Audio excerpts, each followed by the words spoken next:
दोस्तों नमस्कार। मैं हूं आलोक पाठक और आप देख रहे हैं खबर दस्तक। 2024 के लोकसभा चुनाव में अयोध्या में भारतीय जनता पार्टी को करारी हार का सामना करना पड़ा।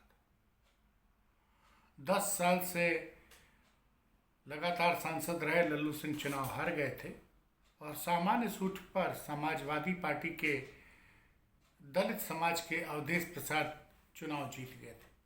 और ये जीत उस समय आई थी जबकि राम सुप्रीम कोर्ट के आदेश पर बने राम मंदिर के प्राण प्रतिष्ठा का समारोह का आयोजन 22 जनवरी 2024 को हुआ था।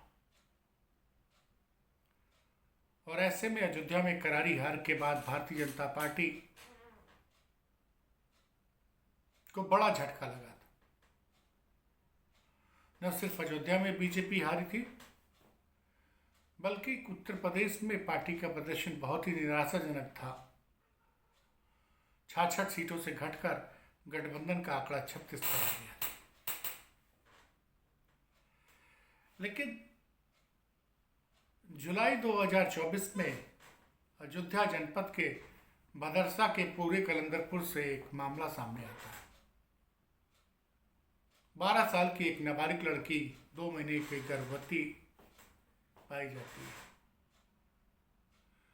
और उसकी मां ने आरोप लगाया कि इस नाबालिग लड़की जो गर्भवती भी थी, इसकी आबरू लूटी थी सपा के नेता मोहित खान और उनके ड्राइवर राजू खान ने। जैसे ही मामला सामने आया, भारतीय जनता पार्टी पूरी तरह से आक्रामक हो गई। योगी आदित्यनाथ ने मोहित खान को मासूम बेटी की आबरू लूटने वाला बताया और सपा को गुंडे और व्यभिचारियों की पार्टी बताया। ये मामला मुद्दा बड़ा गंभीर हो गया था। खैर, सपा नेता मोहित खान और राजू खान, उनका जो स्टाफ था राजू खान, वो भी गिरफ्तार हुए। मोहित खान की एक मार्केट में, बदरसा मार्केट में एक बेकरी की दुकान थी, वहाँ बुलडोजर चला। तमाम जगह पे उसके ठिकानों पर बुलडोजर चला, जमदोज किया गया।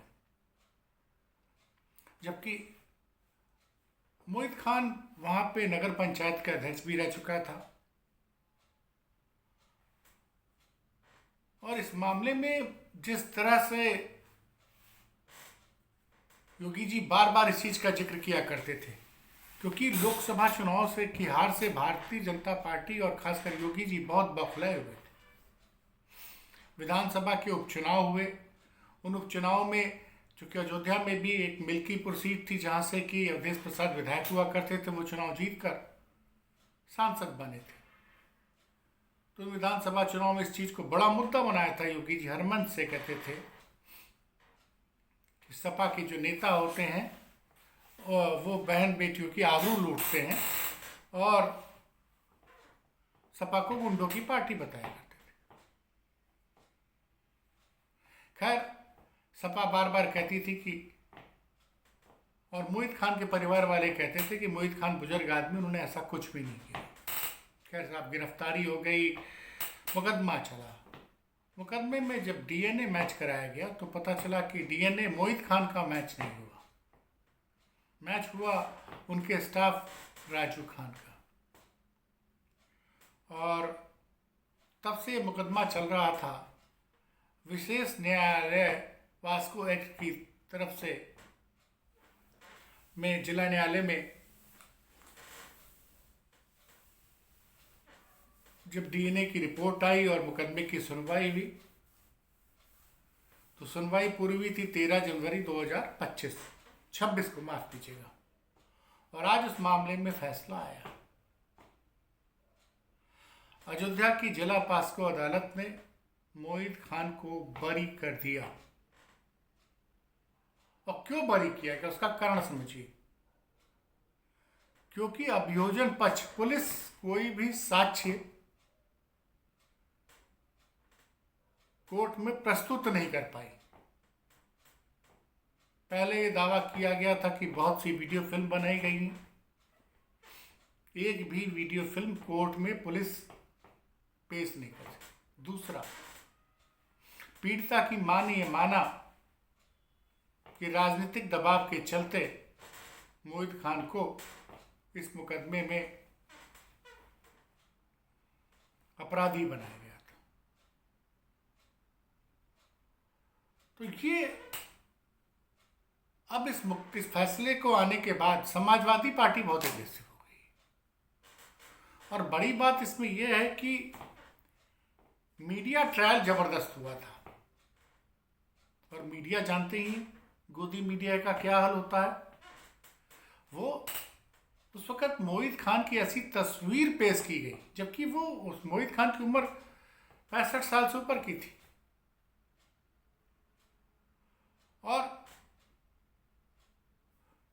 दोस्त था उसके कर्मचारी का, लेकिन मोहित खान को दोषी बना दिया गया। अब सवाल ये उठता है कि इस फैसले के बाद समाजवादी पार्टी ने बहुत जबरदस्त प्रतिक्रिया दी है, बहुत जबरदस्त प्रतिक्रिया दी है। सोशल मीडिया पे तमाम यूजर्स ये मांग कर रहे हैं कि क्या इस घटना के बाद, अब इस परिणाम के बाद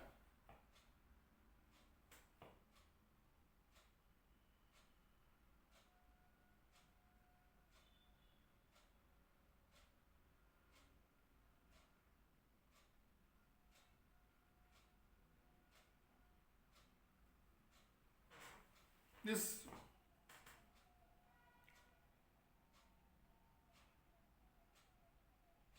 अयोध्या के नाबालिग की आबरू लूटने वाले मामले में, जिसमें मुख्यमंत्री आदित्यनाथ ने सरेआम मोहित खान को जिम्मेदार ठहराया था और बेकरी पर बुलडोजर और सपा पर इल्जाम लगाए थे, वो मोहित खान न्यायालय द्वारा बाइज्जत बरी हो गए हैं।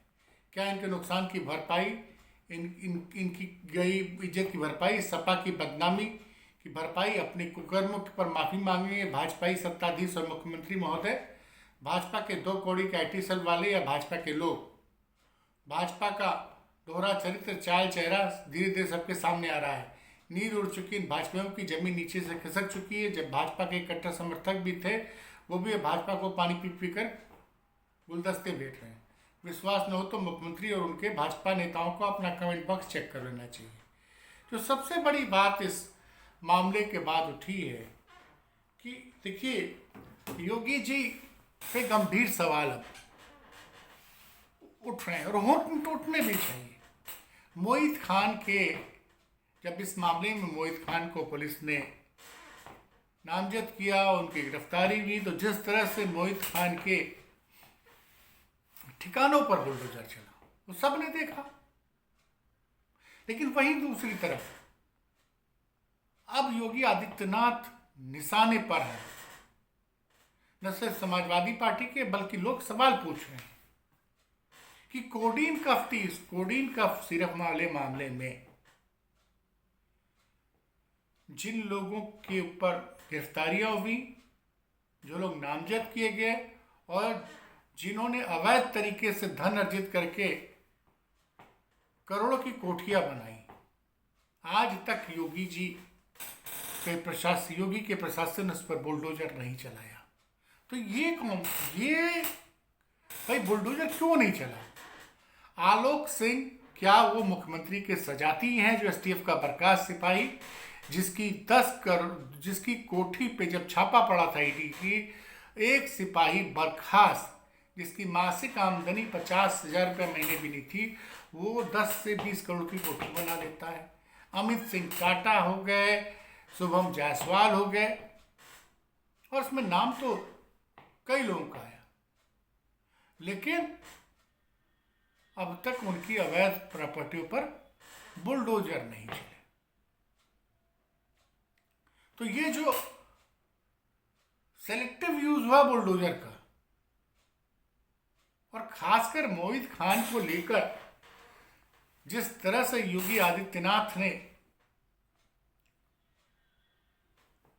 दावे किए थे, उनका एक भाषण जो विधानसभा में उन्होंने दिया था इसी मामले को लेकर, उसको पत्रकार साथी रणविजय ने शेयर किया है। चूंकि कॉपीराइट का मामला है, इसलिए हम दिखा नहीं सकते हैं, लेकिन रणविजय की जो पोस्ट थी मैं पढ़ के सुना रहा हूं। 2 साल पहले जब अयोध्या में सपा नेता मोहित खान पर एक नाबालिग की आबरू लूटने का आरोप लगे, तब बहुत हंगामा हुआ था। विधानसभा में सीएम योगी ने मुद्दा उठाया था, बुलडोजर चला था, एंकर चिल्लाए थे, मोहित को जल्लाद बताया गया। अब मोहित को कोर्ट ने बाइज्जत बरी कर दिया है। और योगी जी ने जो कहा था वो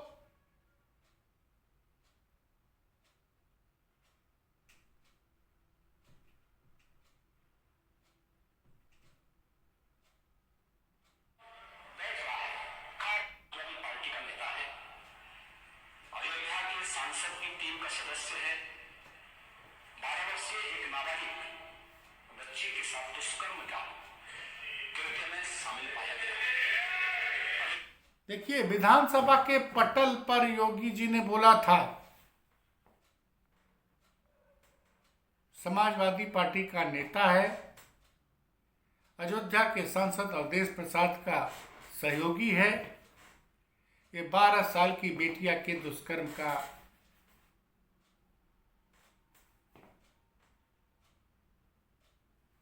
में आरोपी पाया गया।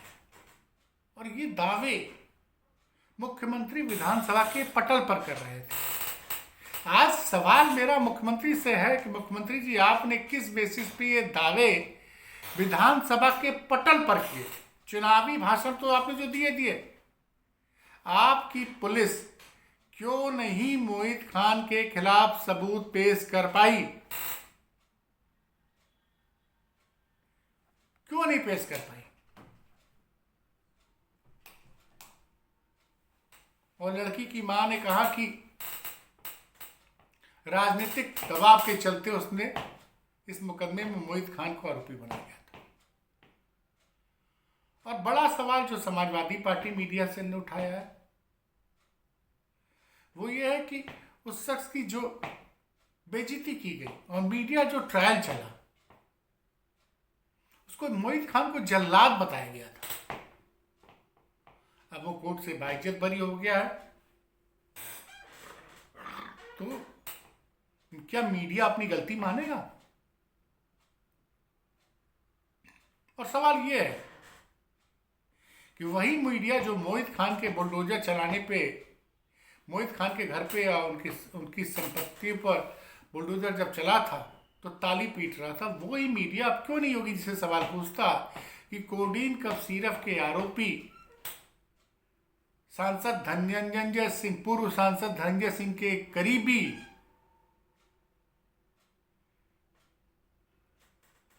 एसटीएफ का बर्खास्त सिपाही आलोक सिंह के घर बुलडोजर कब चलेगा?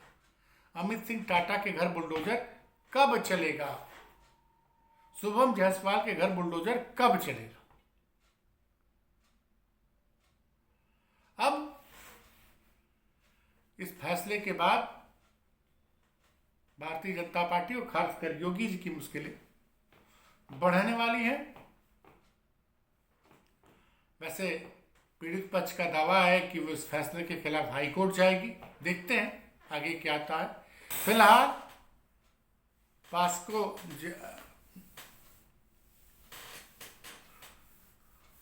पास्को एक की जो जिला न्यायालय था, वहां से मोहित खान को बरी कर दिया गया है इस मामले में, और उनके कर्मचारी राजू खान को आरोपी पाया गया है। ये थी बड़ी खबर फिलहाल उत्तर प्रदेश से। मिलते हैं फिर किसी और बड़ी खबर के साथ, तब तक देखते रहिए खबर दस्तक। बहुत बहुत धन्यवाद।